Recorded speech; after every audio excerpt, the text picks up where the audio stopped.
CT27UV62 is a universal glass mount digital radio antenna with 2.5mm SMB connector. This antenna has been designed to give you all the coverage benefits of an external antenna whilst being far more subtle and easier to install. Remember, once you mount your antenna, it will be difficult to move, so make sure you plan its location carefully before committing to place it. Firstly, remove the pillar to enable the installation of the glass mount aerial.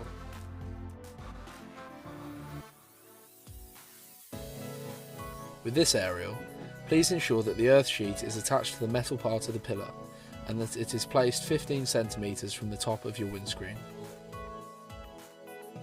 When positioning your antenna, make sure not to touch the heating elements if your car has a heated windscreen, as this will result in damage to the product. Finally, connect the gold-plated 2.5mm SMB connector to the back of the head unit before testing your product to check your connection. When this is complete, replace the head unit and fascia plate to complete your installation.